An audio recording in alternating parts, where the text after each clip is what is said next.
All right, welcome to The Explainer. Today, we are digging into a brand new market report to try and make sense of the rental market. I mean, it is just brutal out there for renters. And let me tell you, the data, it tells a wild story. I mean, if you've been on the hunt for a new place lately, you know exactly what I'm talking about, right? The endless scrolling, the crazy high prices, the competition, it feels completely impossible. So let's get into it and see what the numbers are really telling us. Okay, first up, this number. Wow.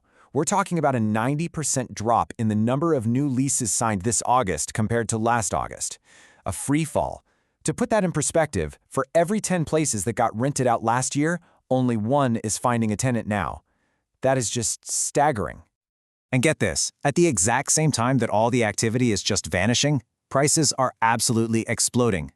The median price for those few rentals you can find, it shot up by a full 25% in just 1 year.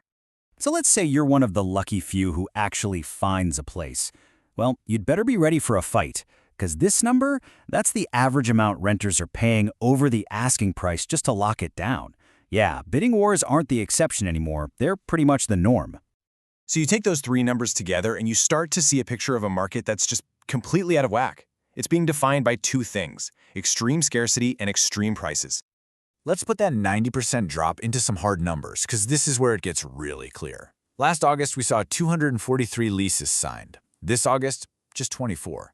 The market didn't just slow down, it pretty much vanished into thin air. And this is where we hit this really painful contradiction, right? Way fewer people are actually managing to find and rent a home. But the handful who succeed, they're getting squeezed for way more money than ever before.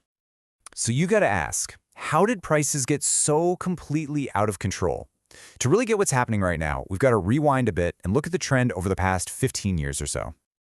Okay, now what's fascinating here is the acceleration. For years, you see this steady, kind of predictable climb, but then look at the jump from 2020 to today. Whoa! It's like we were walking up a staircase and then suddenly we got thrown onto a rocket ship. And here's what that looks like in dollars and cents today.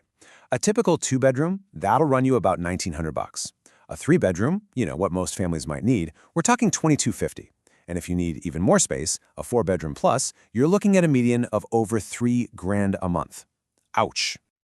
Okay, so this all leads to the big question, the fundamental question. Why are prices spiking like this? And the answer isn't just, oh, more people want to rent. No, it goes deeper. It's about the core of the problem, an absolute catastrophic collapse in supply. As we sift through all this data, the pricing, the competition, it all keeps pointing back to one thing, one single huge factor, one number, really, that explains pretty much everything. 0. That's it. That is the number of new rental listings that hit the market this August. I'm not kidding. Not 10, not 1, 0. Last year in the same month, 350. This year, zilch. The well has totally run dry. Unless you think this was just some weird one-month fluke, it's not. If we look at the entire year so far, the number of new places listed for rent is down by almost half compared to this time last year. The pipeline of new rentals, it's just been completely squeezed shut. So what happens when the inventory just disappears like that? Well, it creates this brutal, direct consequence for anyone out there trying to find a place to live. The whole search becomes this absolute gauntlet. It's really just simple economics, right? You have a tiny trickle of new listings coming on the market, but a whole sea of renters who need a place. The result? The competition for every single one of those properties becomes absolutely ferocious. And this number right here, it just perfectly illustrates this new reality. Remember how we said about bidding wars?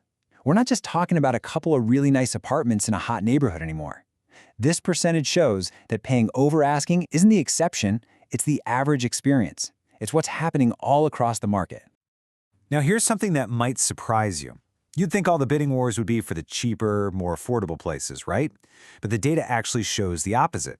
The biggest slice of the pie here, almost 30% of all leases signed in August were for places costing over $3,000 a month.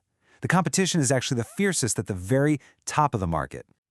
Okay, so let's zoom out for a second. We've looked at all these individual numbers. Let's connect the dots. What's the big picture story that all this data is telling us about renting today? If there's one key takeaway, it's this.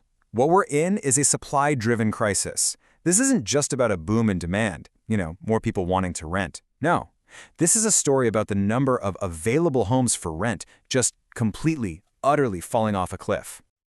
And this isn't just happening in one hotspot neighborhood that's skewing all the numbers. This problem is absolutely everywhere. The collapse in rental activity is hitting every single region, with some areas seeing a drop in leases of over 95%. That's just devastating.